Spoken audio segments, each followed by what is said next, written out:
Welcome to the Dawgs Table. I'm your host, Craig Fountain, here with my co-host, Ryan Angelo. How are you doing today, Ryan? Great, buddy. How are you? I'm doing outstanding. And we're the Dawgs Table. If this is your first time coming across the show, we appreciate you joining us. We are a Cleveland Browns roundtable discussion show that anybody can join. Part of the way through the show, we are going to post a link in the comments. Anybody can come on and talk with us via video or audio chat. We would welcome you to join us. We are brought to you by Labatt Blue Light and Remax Edge Realty, the JC Group. We are part of Team BIGPLAY, and you can find us anywhere BIGPLAY is found. Ryan, we had a bombshell dropped off on I can't even get the words out. There was a bombshell that got dropped today via the New York Times. We are going to get into that. Since our last show, there's also been a 24th civil lawsuit filed against Deshaun Watson. We'll touch on that.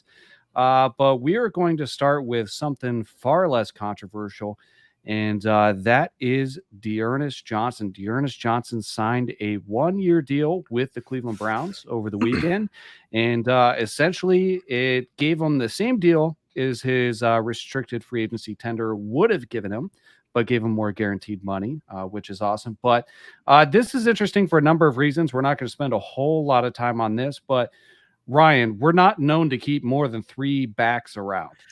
There is a plethora of backs on the roster. What are we going to do with all these running backs? I don't know. We do have a pool party going on back there. It's going to be interesting because, I'm going to still stick with my prediction. I think Felton is the odd man out. I just think that's going to be the guy that ends up being either moved or, not in the rotation.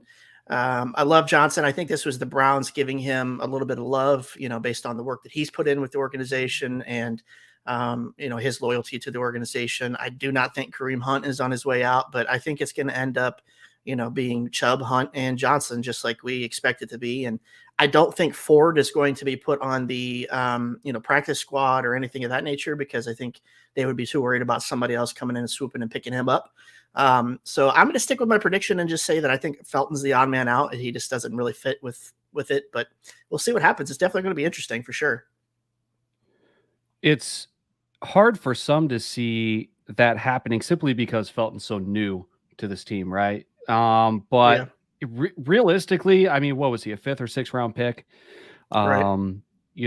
We saw him as kind of a game changer in ways for the running back room being in a hybrid role. I don't know that we need that guy anymore.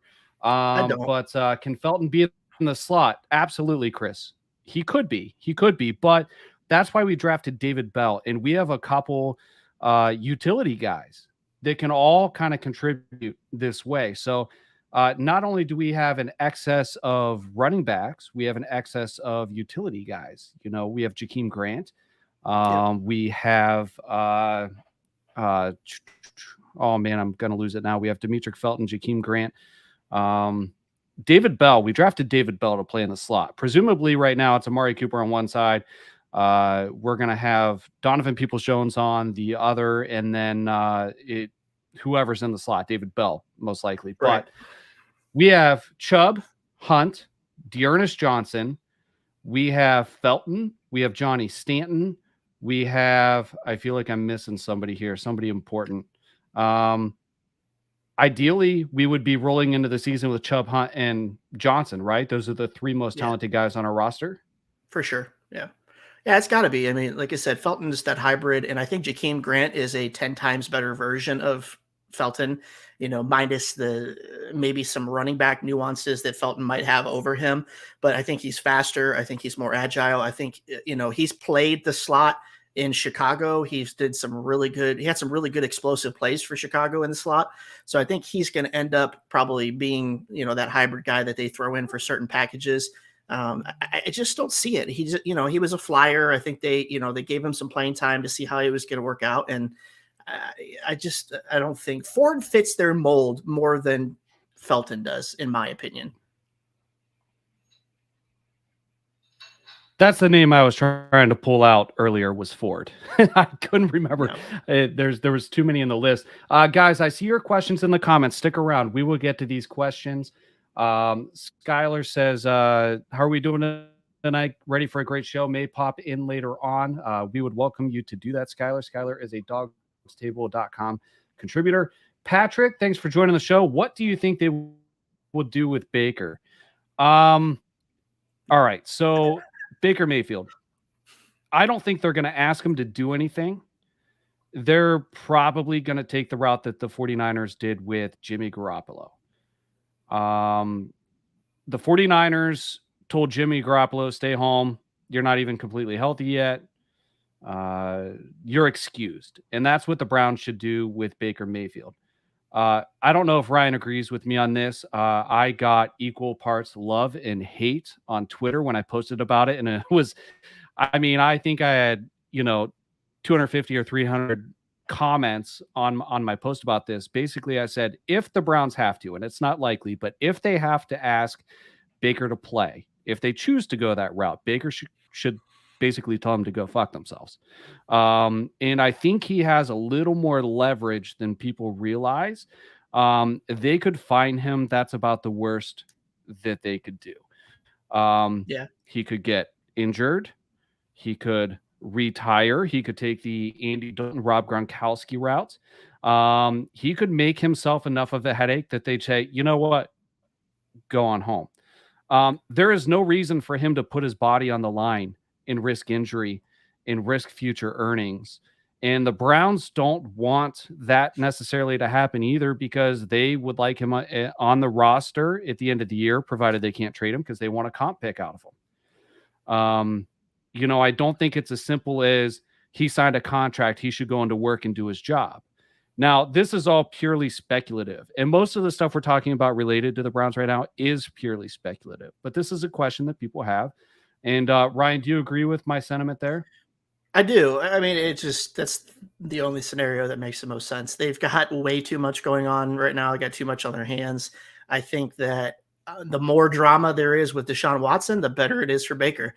It gives him a little bit more leverage, so there's no relationship there anymore. He is an asset that is on the shelf and is waiting to find his next home.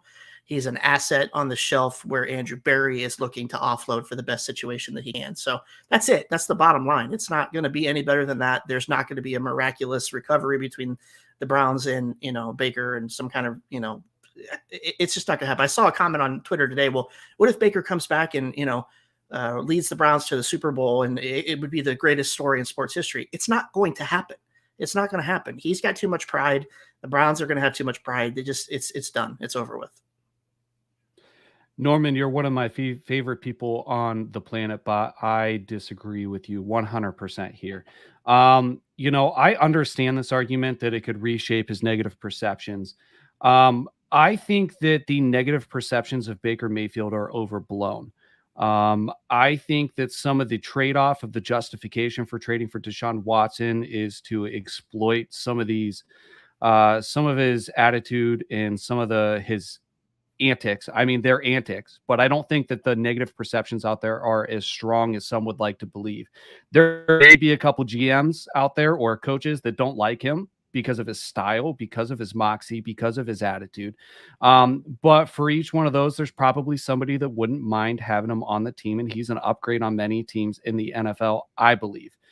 One of my issues is that, let's see, it's cool, but that negative perception is out there. If you look at the negative talking heads, the talking heads, I mean, there's again, equal part positive and negative with talking heads. You have guys that are still in Baker's camp. You have guys that are not in Baker's camp, but realistically, there could be some good. I'll give you that. There could be some good from changing a positive perception, for showing up and saying, hey, you know what? These guys effed me. They effed me. The way they did it, maybe it's more the way they did it, but I'll still show up and I'll do my job. Maybe that could change some perceptions. But there is also liability that comes with rejoining the team from an injury perspective. What if two of his offensive linemen get injured and the offensive line falls apart, and now he has a poor performance and it ruins his entire career and affects his future career earnings for a team that was going to be done with him at the end of the season anyways. I also get a lot of the, especially on Twitter, the tweet that I mentioned earlier, I got a lot of responses. Yeah, but Baker could just come back and, we could make the playoffs and it'd up his value and we could get something for him. But he's a bottom 5 QB is what you've been tweeting every day. So is he a playoff caliber QB or not? There's just too many narratives floating around. I think the one that makes the most sense is for the Browns to stay away and for Baker to stay away. If the Browns did swallow their pride and ask him to come back and say, hey, we're sorry. It didn't work out with the girl down the street. We'd love to have you come back, which is a tough conversation for them to have. I think that would be a lot of pride to swallow. Baker would probably tell them to go fuck themselves. Yeah. And I don't blame him. That doesn't make him a bad person. So Joe Starkey, can we just move on as fans? The front office has accepted trading him. Baker's not going to be with the Cleveland Browns. It is what it is. There is no scenario I can imagine in which, even if he did, and there's less than a 1% chance that, in my mind, that he would agree to even suit up, let alone step on the field. They're not going to hand him a 10-year extension if something crazy happens and Deshaun Watson gets suspended indefinitely or something. No. Anthony, Angelo, I miss Baker's commercials that he made. I loved his commercials too. It was, hey, Dad. I think that he got a little bit of hate for his commercials, but people didn't like seeing them when he was having a bad game. That's a family thing. Commercials were funny. I like them. Pride is fine, but like Teddy said, be professional and demonstrate you are the bigger man person, and that offset's not playing and having the last look the league has is of an injured, prideful player that is ineffective. Norman, I agree with you to an extent. There's two sides of the story, and there is something that could be said. It could be beneficial. I still think that from Baker's position only, from his position only, right? Because, Ryan, when you get up and you go to work in the morning and you put your best forward for you and your family, and I get up and I go to work in the morning and I put my best foot forward with my best interests in mind and my family in mind and my career in mind, and the same of all of you watching the show that go to work and you do that, your employer could do far less to you. And I'm willing to bet that you're not going to swallow your pride and just say, you know what, I'll be the bigger person. I don't think it's that simple. Now we can talk, okay, but he's getting paid millions of dollars. He's not getting paid a whole lot compared to most quarterbacks. And even so, let's talk about job security. Let's talk about job security, because this isn't a 1-year thing for Baker. Baker's got to have a 5-year plan, a 10-year plan, a 15-year plan. And, it just doesn't work that way. Baker's a bad person, but look how the media leagues and fan reacted to that. I don't necessarily think Baker's a bad person. I'm wondering if he meant to say that he's not a bad person. Oh, okay. Maybe he's not a bad person. He's probably not. You know what? And again, there's 3 sides to every story, and we have 8 different sides to this story, and we don't know which 3 are true. And of those 3 that are true, they're probably only partially true. So, writing that goodbye letter didn't make. I think we've covered. Oh, I see what he's saying. Go back to that. It's the next tweet after that. You skipped that one, and then the bad person one comes after this one. It's a continuation tweet. Let's see. Maybe it's not showing up on my writing that good. Didn't make Baker a bad. Okay, yeah. I got you. Didn't make him a bad person.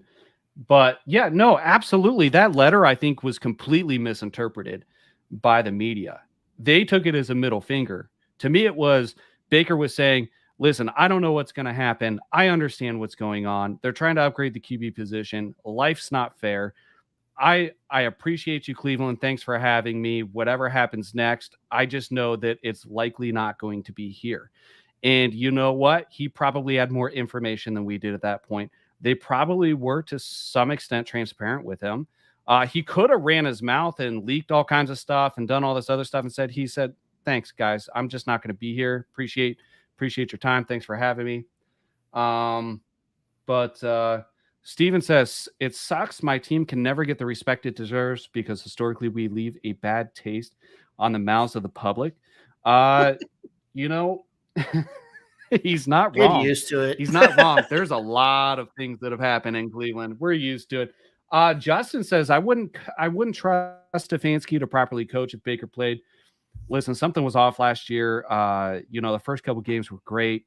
I think it was more the injury. I don't know if they tried to adapt to his injury or what, but last year didn't go so well. If Stefanski called plays like he did in 2020 and Baker was healthy, I think we'd be having a lot different conversation. Right. Here's what I would say to this. Norman says I was cool with it at that point, but when he demanded a trade to the Colts, that was too much. He should have stopped short of naming a team. I don't think he named a team. I think he thought that he was going to Indianapolis. I don't think he said trade me to the Colts. Trade me now, specifically to the Colts. I don't want to know say that I it think went it was there. a story that came out and said that it was just a preference. Yeah, it was a preference. Like, hey, like somebody probably asked him. I'm speculating here. Somebody probably asked him, hey, are there any teams out there that might be a good fit for you? He probably, maybe he said the Colts in that instance. I'm not sure. All right, man. Keep the questions coming. We don't mind deviating and answering all these questions. Stefanski was at fault as he should have sat Baker when he started looking ineffective. 100% agree with that. 100% agree with that. Barry, I see you down there in the dog pen. Give me just a minute and I'll get to you. It's out there in a tweet/statement. Baker said it for the Colts. I would like to see this. I don't know how I missed it. If anybody can find this tweet or statement, send it to me. DM it to me at Craig A. Fountain or DM it to the Dawgs Table at Dawgs Table. I would like to see it. Same. And I will eat my crow there. Bobby Jean, thanks for joining the show. Just so you know, all you guys can comment if you're on Facebook and YouTube. We can address your comments, answer your questions. We can have a discussion at some point. We'll post a link to join the show. If you want to join the show, you can come on and talk to us. That's what we're here for. We're Cleveland Browns Roundtable Discussion. We are brought to you by Labatt Blue Light, Remax Edge Realty, the JC Group, and we are part of Team Big Play. I'm going to bring Barry on. Hey, Barry, how's it going? Barry, that's sexy face of yours. What's going on? All right. Lots of drama today. Yeah, and, before you comment on this, Barry, let me preface this. Before you comment on it, okay? Mm-hmm. For those of you that are watching, unless you're living under a rock, he's eating. He's done all kinds of things on the show. We've had Barry join us via ambulance. He's made the sirens go. He has wrapped his Christmas presents at work. Yeah, he's done all kinds of stuff. But all right. This is back from Buffalo. Norman just sent it to me. Buffalo mac and cheese fries. That sounds delicious. Oh, it's amazing. Get it from Bobby. Welcome. If this is your first time, thank you very much for tuning in. We appreciate you. I see all your right, comment. Craig. Thanks for joining the show. Yep. Hookers and blow. Hookers and blow, Barry. Yeah. So, all right. Norman sent me this article. It was reported by Pro Football Talk that he did inform the Browns he had a preference when requesting a trade. Requested, demanded, synonymous in the NFL. I don't think you really ask nicely. I think you demand. But yeah, I think that this report today could change some things. Now, Monday, we knew heading into the weekend that Monday there was going to be a 24th civil suit filed against Deshaun Watson. It was filed with the same attorney that represents the other 23. I think that number 23 and number 24, they decided after the Real HBO documentary interview aired, that they decided that they wanted to come forward to as well. One of them initially did not come forward and decided to after the fact. And I think we talked about that a little bit last week. Craig wants to know where you got that food at, Barry. Am I allowed to plug it? Go for it. There's a little ice cream stand up here in Johnson Township up by Cortland, Ohio. It's called Bacone's Lickety Split. It's Great little food stand. Everything's great there. They got like tons of different flavors of ice cream. It's like a hidden gem up here in God's country. Delicious. I get it every time I come up, pick up a shift up here at the fire station. I have to have it. Delicious. It's as good as it sounds.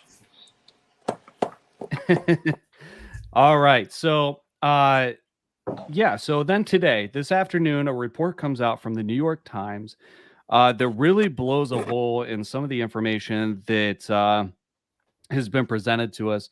And if some of the information was kind of some bombshell information that may change the way that people view this case. And Ryan and I were talking before the show, and there are different things to each of us that stands out about this article. But what I would like to do, and you guys can follow along in the comments, agree or disagree. We'll try to notice them and address them. Not everybody's going to agree on this, first of all. We all know that.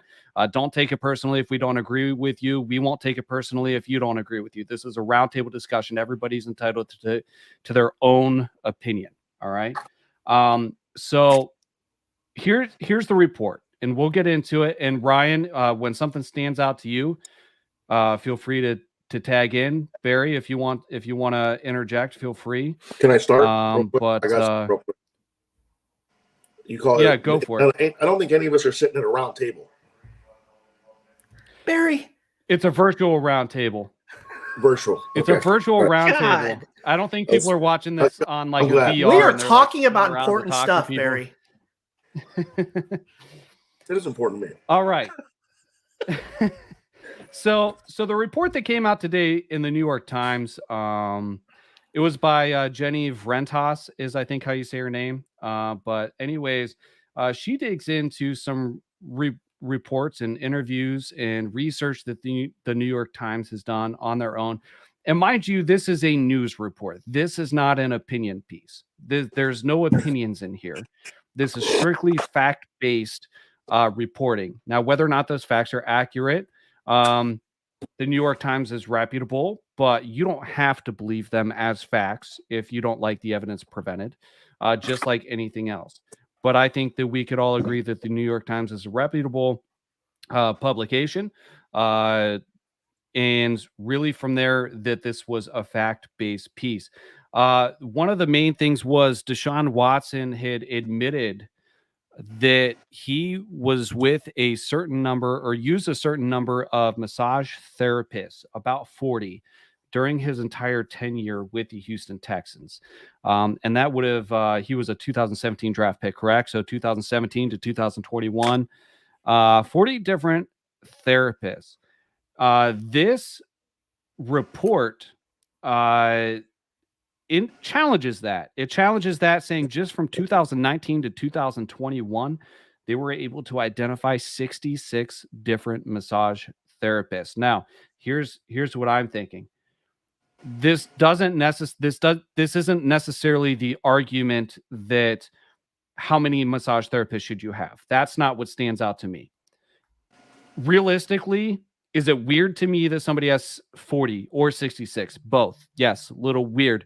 Can they, if they're in all these different cities and doing different things, and some of them are with the same companies, and maybe you just hire the company? Sure, fine. I can get behind that. But it blows the credibility of Deshaun Watson. It gives it a blow, his credibility, because he said about 40 different therapists during his time in Houston, 4 to 5 year span.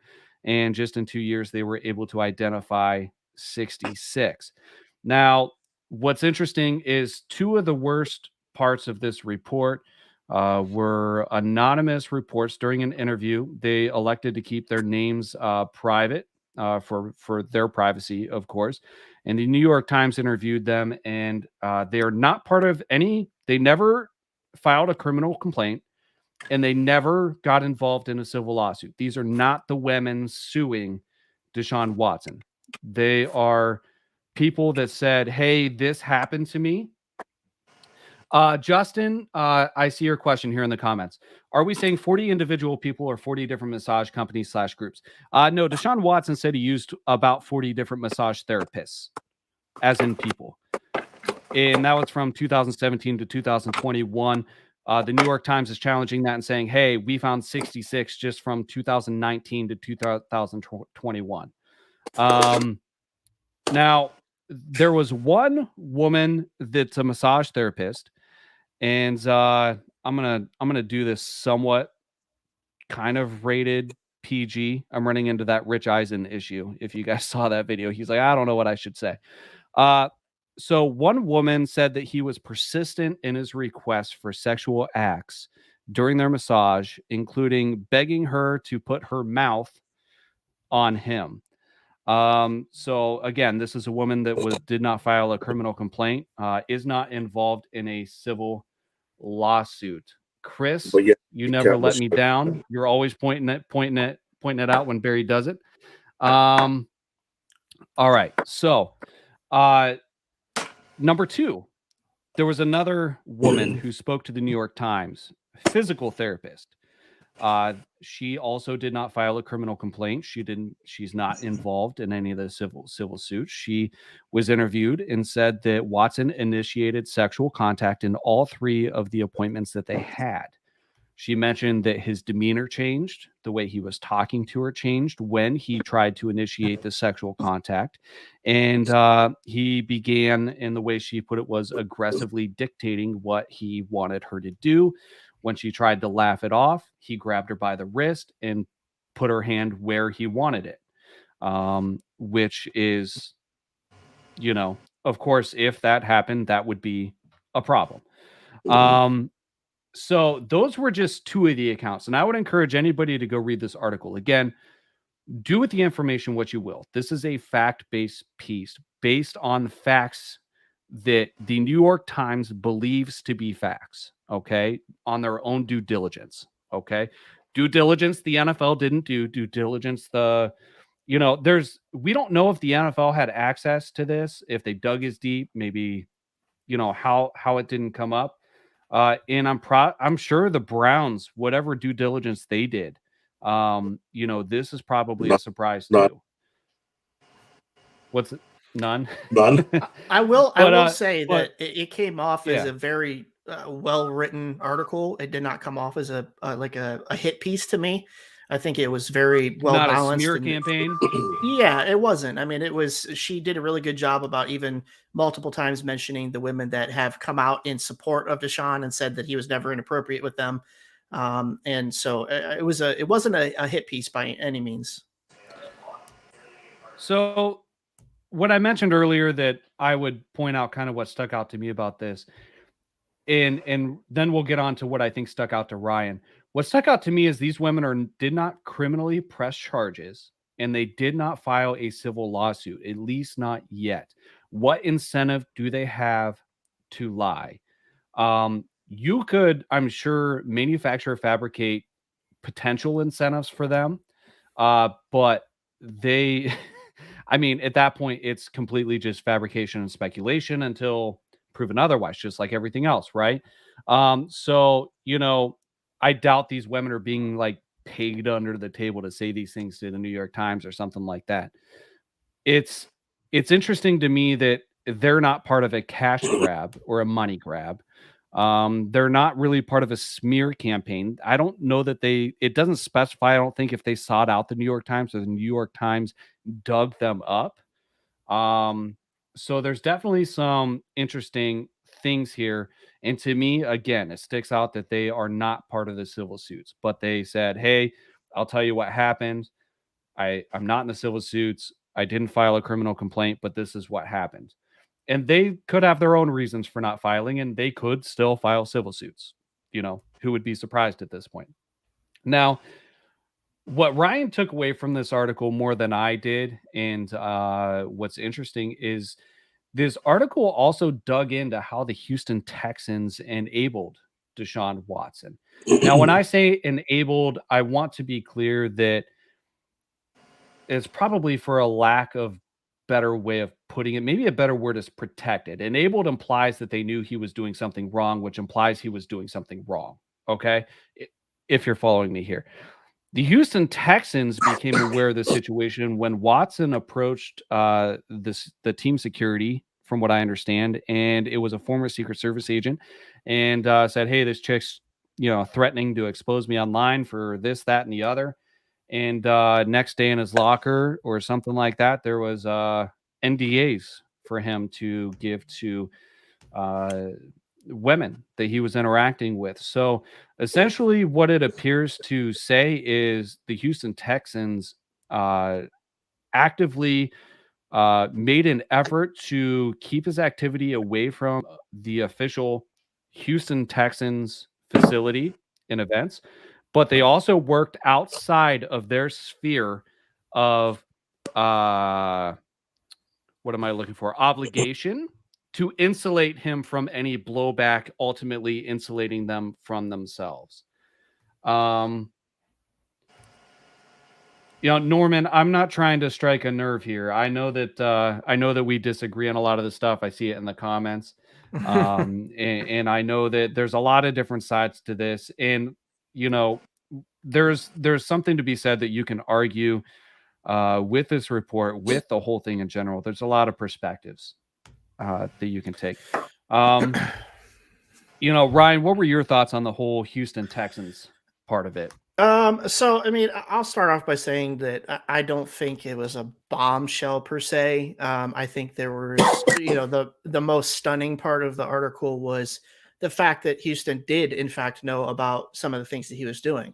Now, that being said, and I said this before the show, I am never going to convict or use my opinion to convict an individual of anything illegal without that person being tried and convicted of that. I have to see the facts. That's just me. That's how I operate. I will not assume that anything illegal took place until I know for sure it did. And I think that's how we all should look at it. Now, that doesn't mean that I'm saying that Deshaun Watson may not have done something shady, may not have tried to get, some sex, may not have tried to flirt with these women. Happy endings aren't illegal. His lawyer said it. I mean, come on. No. So, I mean, it happens. This is professional sports. Now, he's not going to be the first professional athlete in any sport that has been known to have women in different cities or girlfriends or mistresses. There's a few prominent athletes that have had that come out against them, over the last several decades. So I'm not going to sit here and say he did nothing. There was nothing that happened.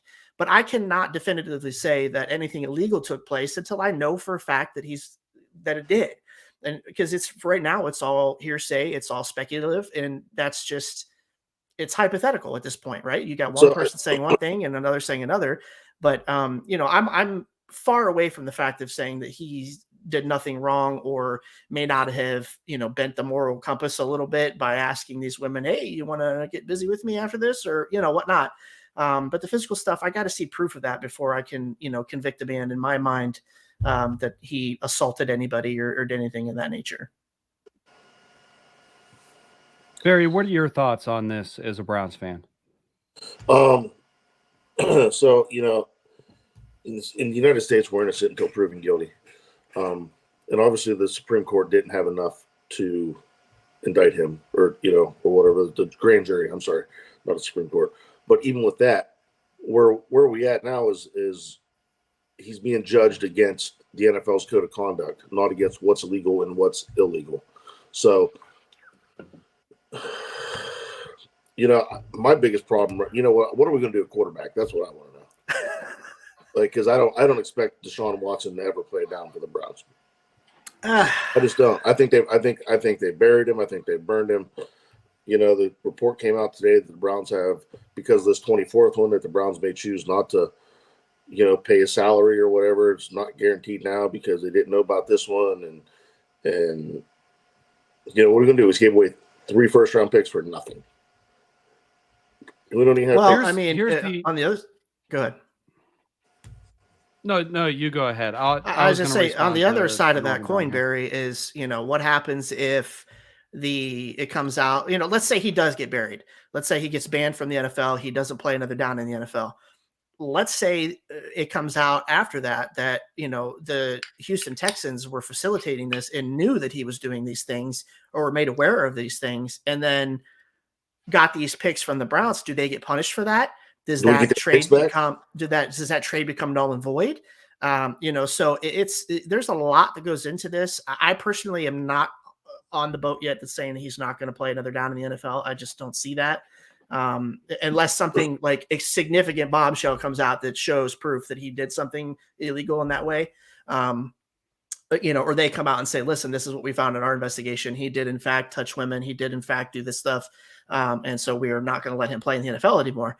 Then it is what it is. The Browns took a gamble. It blew up in their face, and so be it. But if I'm very interested to see what else comes out about the Houston Texans and how much they actually knew, if in fact he did something illegal, because I would have to say that there's, probably a good chance that the league could step in there and completely nullify that trade, because you got to think that's almost like insider trading, right? You got one team that knows that he's done something illegal and it's going to come out eventually, and they facilitated it, and then they pass him off and get a king's ransom.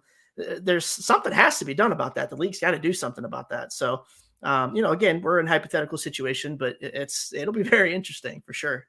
We got ourselves in a situation. Yep, for sure.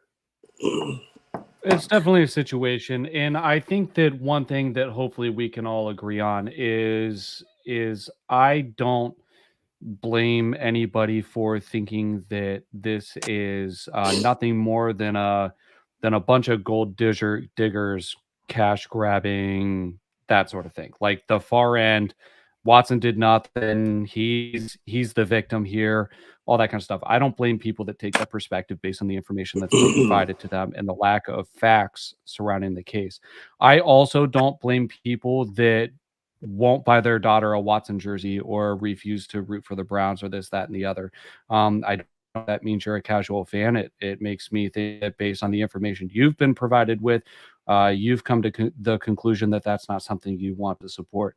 I think most of us fall somewhere in the middle. I just wish we could be a little bit more respectful of both sides and for everybody's opinions. And for some people, this hits closer to home than most. Some people have wives, daughters, sisters. Some people are women that have experienced this. Some people are men that have experienced this.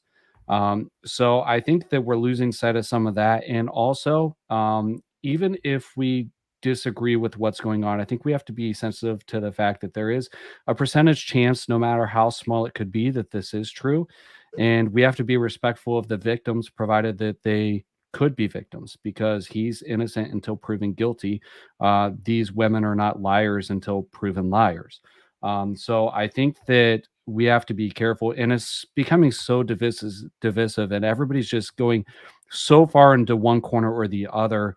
It bugs me a little bit to see the way people are treating others over this situation. Ryan and I have different opinions on this. We have different stances. I can respect Ryan. Ryan and I have no issues with each other. Barry and I are a little bit closer in our opinions on things. However, Barry and I have differences in opinion.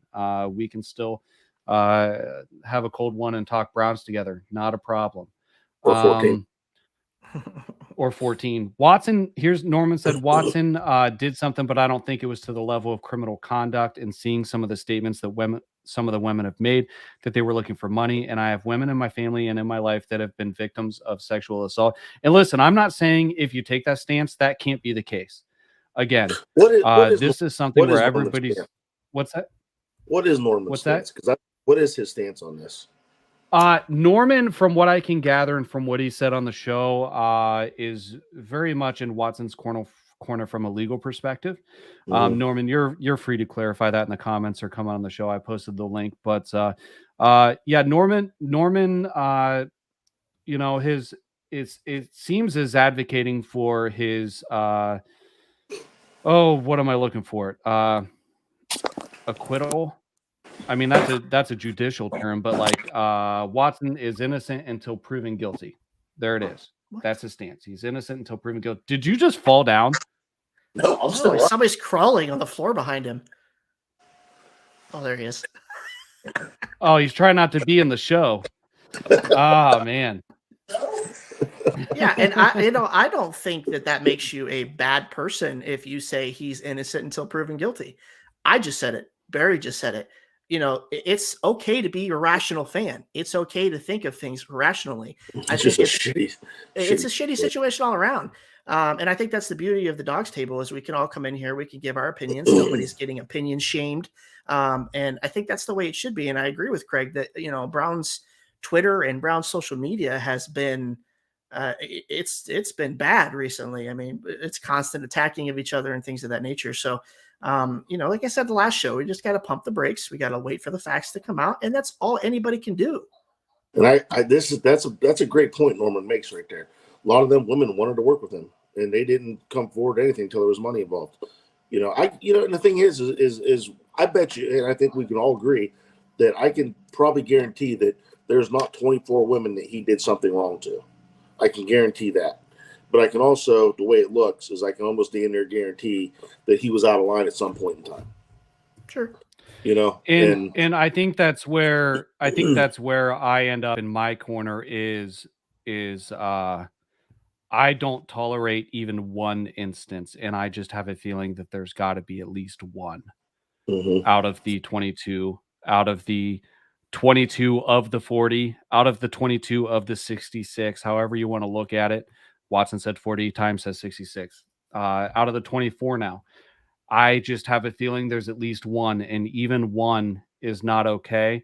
There's the whole, I believe in second chances. I look at sexual assault a little bit differently. Maybe that's just me, but even one's not okay to me. So I think that's why, again, I don't hate Deshaun Watson.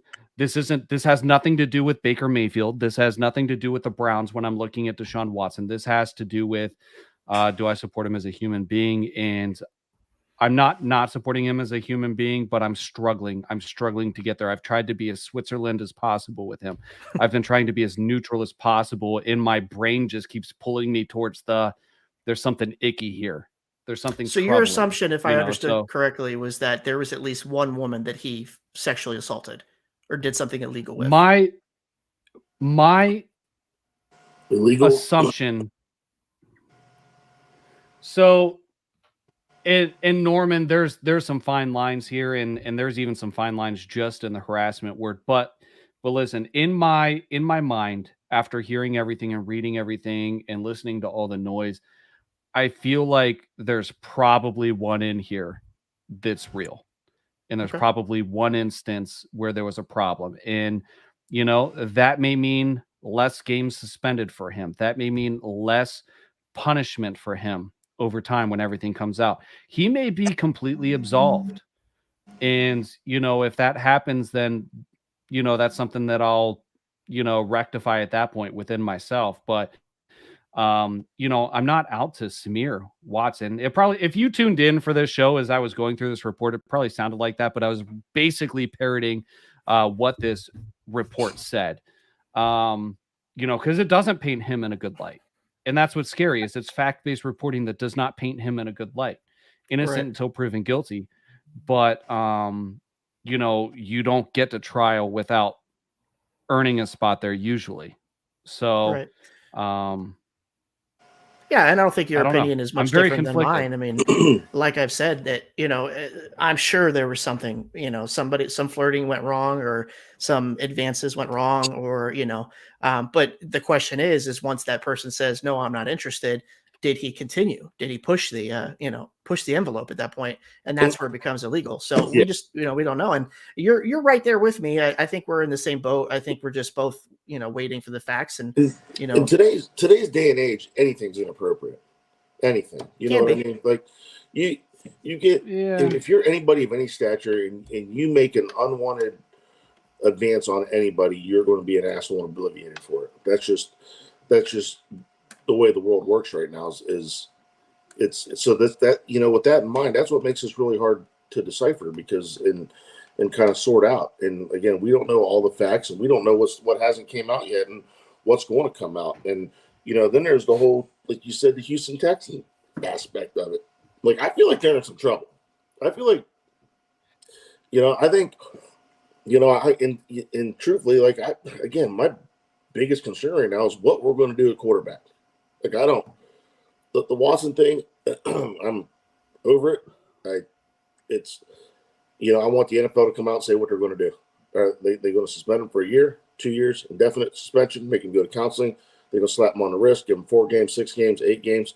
I don't know. We went back and forth on Twitter the other day, Ryan, about the 8-game thing, and I'm gonna change that. And he's gone a year.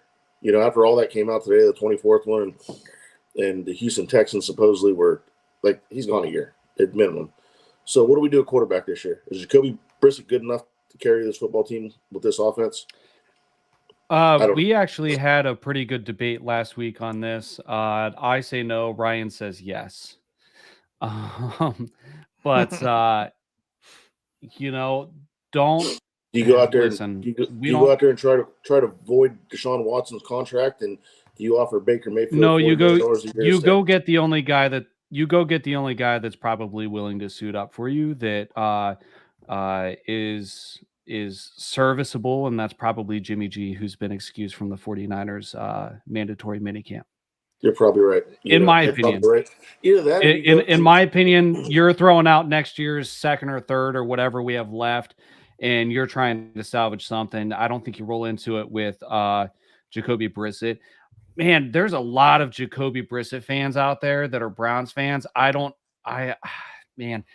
I get Ryan. I just want to know what Jacoby did to you.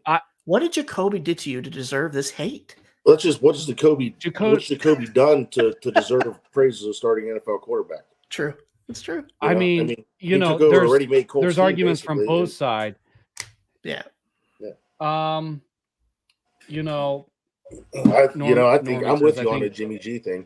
Maybe you can swing a trade with Baker to New York and even bring in Daniel Jones. Yeah, and really at this point, what's that? I don't know. You like that, I Ryan? just was thinking. I thought out loud. I'm not a huge Daniel Jones fan. No, listen. Jacoby Brissett's a backup NFL quarterback. I think he could Absolutely. be serviceable for 3 or 4 games. If you come out of it at 500, you won. I agree. But there's a large faction of our fan base that thinks Brissett is electric enough to take us to the playoffs. Because what about that kid? Cast. What about the kid? I'm not buying that. What about the kid from Baltimore that sat behind? Tyler Huntley is back with Baltimore. Oh shit! Tyler Huntley impressed me last year. He did, man. I like that kid. Kid had some moxie. Chris, are you telling me that Jacoby Brissett could get us to a wild card with the stacked AFC? Am I understanding that correctly? You have to he's playing games. I don't know about that. Oh yeah, 2 games. Yeah, Jacoby Brissett's not going to beat the Bengals. He's not going to beat the Ravens. He might beat Pittsburgh 1 game, but you already got 5 losses there to your own division. So there's a big portion of our fan base that wants Brissett because they like his scrambling ability. This dude is so slow. He is not a running quarterback, and people are stereotyping him to be a running quarterback. The dude's got a cannon, in my opinion. Cannon, absolute cannon. And is he efficient? Sure. He throws more touchdowns than interceptions, but there's holes in his game. And there's a reason that, he couldn't. He needs a running back. I mean, what can we get for Kareem Hunt? I'm not trading Kareem Hunt. I don't care what anybody says. If I was a GM, I wouldn't trade him until he couldn't run anymore. Period. No, I think you got to try to keep both.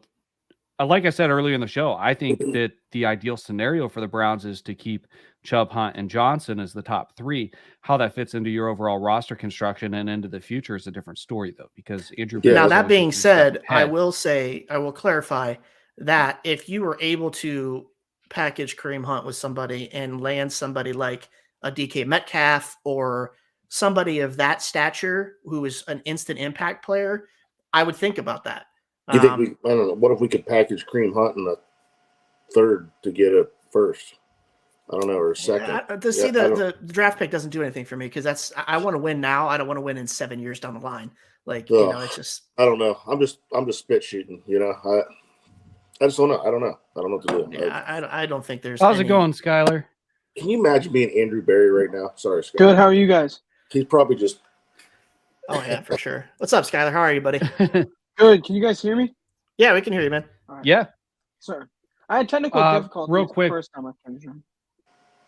So Real quick, we'll get right to you, Skylar, but I do want to pull up Dad's comment here. We got to talk to Dad real quick.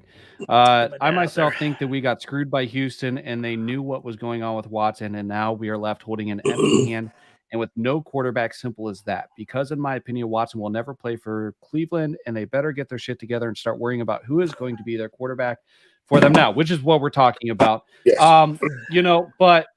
But here's the thing, and Skylar, I want to get your opinion on this here in just a second, but here's a question that I'm asking myself right now. Do you think there's anything that protects the Browns or any part? See, I don't know if we would ever know this unless we were actually in the room, like orchestrating a trade. We were a GM talking to another GM, but is there anything like if the Texans said, don't worry about it, we did our due diligence, you got nothing to worry about, let me take your picks, take them off our hands, and let's just get this over with? And it turns out that they hid information. You can't just void a trade. Not this far in. You can't void a trade when most of this information is going to come to light because they're already going to have spent one of the draft picks.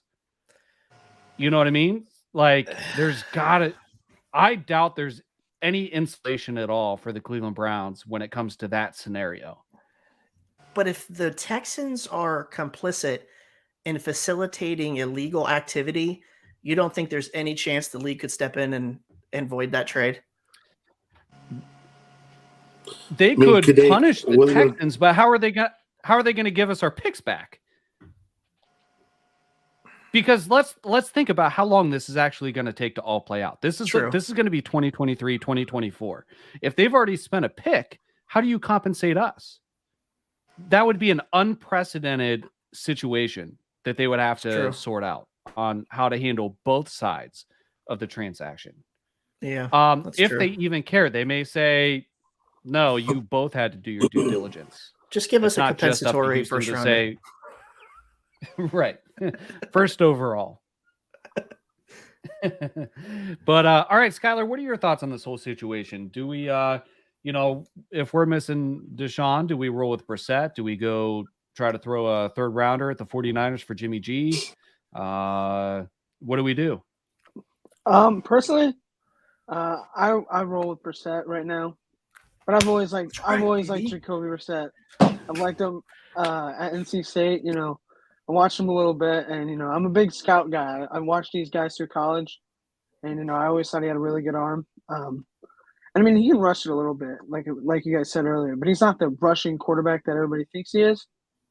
But no, I think we roll with Brissett, especially with Watson still being up in the air. Because I'm kind of in the middle with you, Craig. I'm not taking a side until everything's presented to me. So I want Jimmy G. Yeah. Listen, when all this started coming out, right before we knew that we were getting Watson, there was all this speculation: Jimmy G, Derek Carr, Kirk Cousins, Baker Mayfield, and in that situation, when you bring up those four guys, in my mind, it was always just stick with Mayfield. Derek Carr, he's played well. He's played well for a couple of years, but people always treated him like a mid-tier quarterback. And then all of a sudden, for whatever reason this year, they gave him the elite label. And I'm not saying this in a bad way against Carr, but I'm not seeing anything different than I saw before. Maybe he was underappreciated before, but I also, I don't think he's that like elite. Like, he's not more than a Kirk Cousins. He's not more, and I was never really a fan of Jimmy G, but I'd take Jimmy G over Brissett.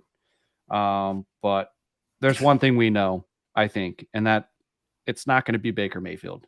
I can't see it. 0% chance. Yeah, I don't. But anything else you guys want to touch on? I'm sure we could go on about this for hours, but it's time to close out the show here in the next 5 minutes or so. Anything else you guys want to touch on? I think if it did turn out to be, they get rid of Watson, or they somehow have an out clause in his contract that says, we're out of this if if something comes out that you lied to us or hid something from us, or something like that. It would be an interesting conversation. Do they go out and get somebody like a Jimmy G to compete with Brissett and see what happens? That's an interesting battle that, both of those guys are serviceable. Like I said, in this type of offense, and when you have playmakers at the level that we do, you really just need to make good decisions and have a good arm. You don't have to be Deshaun Watson. You don't have to be a scrambler that's going to run for 100 yards a game. And I think he's capable of that. I think he will surprise some people if he does get some playing time. But, I'm not saying he's going to win a Super Bowl for you. I'm not saying he's going to take you to the AFC Championship. I would be surprised if he did, but I think he's a completely serviceable quarterback. And, I think it would be interesting if they did have to go out and get somebody new. We're starting all over again. And I said Jimmy G on the offseason. I was a fan of his. So, would you take Brissett over Keenum? Yeah. I would. Because, let's talk about what you just said, because Keenum went to a conference championship game in Stefanski's system. He did. I think Keenum is just past it, though. I think he passes. I think he's just old. I don't.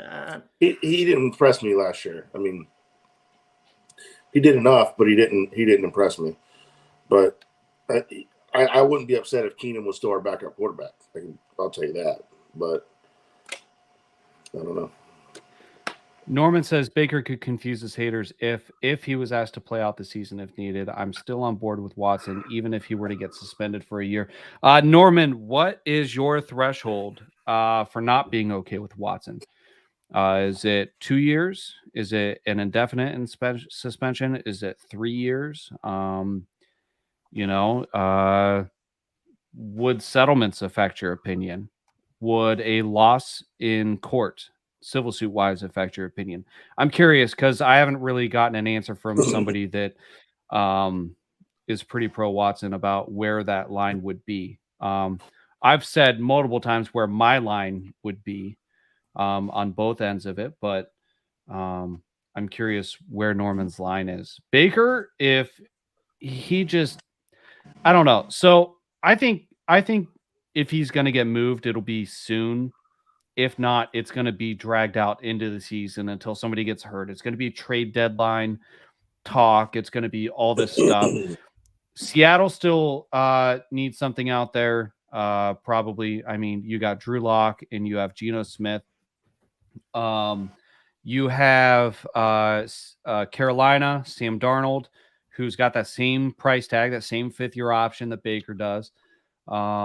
You have, I still think that the New York Giants are a dark horse for Baker. They didn't pick up Daniel Jones' fifth-year option. That being said, teams are going to learn from this, and it won't be a question anymore from now on. Why didn't you pick up his fifth-year contract? Because the Browns ultimately screwed themselves there too.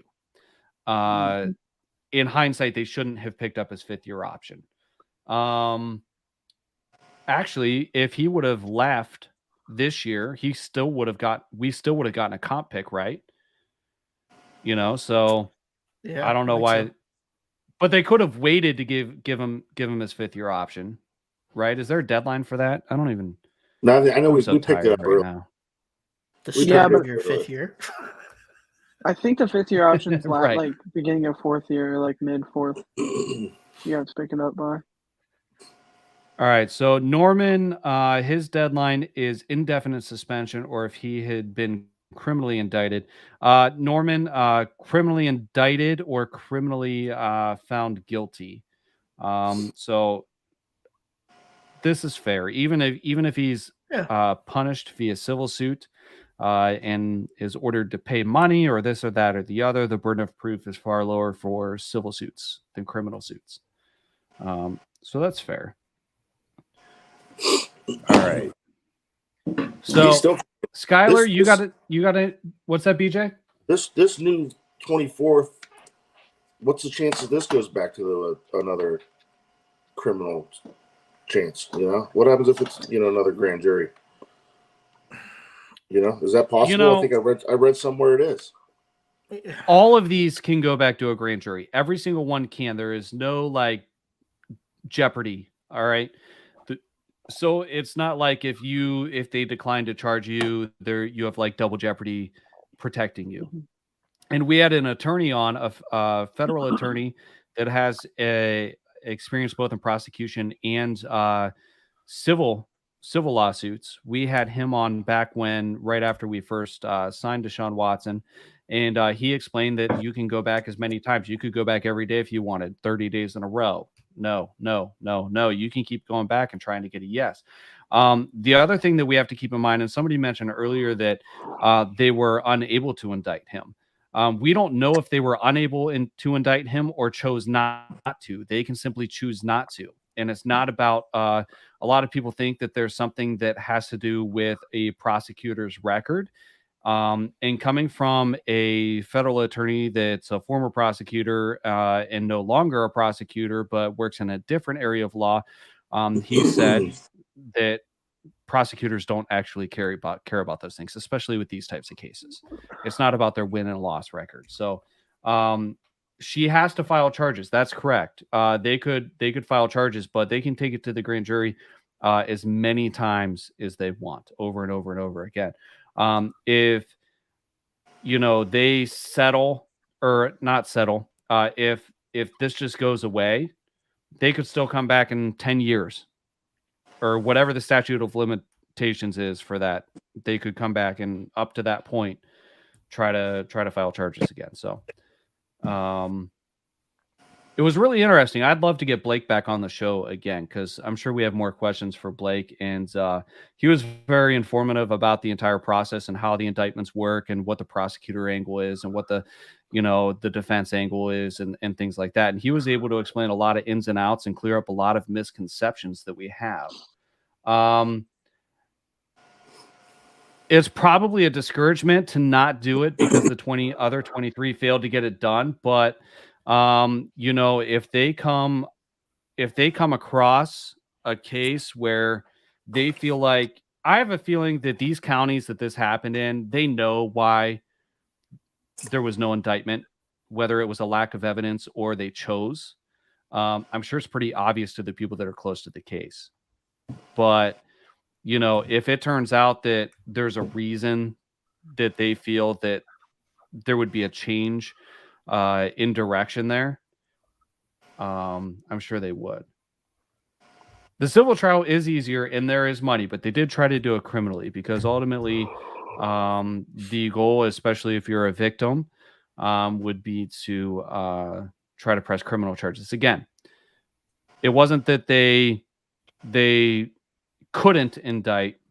They may have not been able to indict. They may have not wanted to indict.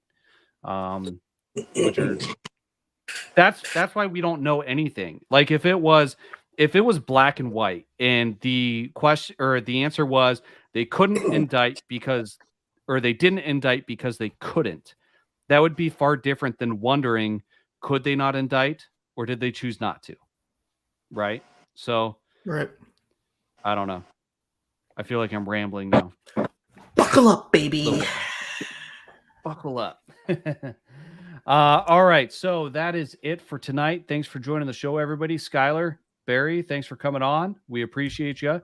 Check out Skylar's work on www.dawgstable.com. Have a good one, Skylar. We'll see you later. You too. Barry, take it easy. Have fun in the boo-boo bus. Try not to do too much hookers and blow tonight. We'll see you later. All right. We actually had some pretty good discussion tonight. We did. It was good. A lot of different angles, a lot of different things. And all right, we are the Dawgs Table. We are a Cleveland Browns roundtable discussion show. Anybody can join. We are brought to you by Labatt Blue Light and Remax Edge Realty, the JC Group, and we are part of Team BIGPLAY.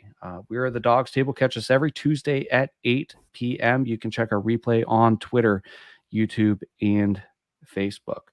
And until next time, go Browns. Go Browns, baby.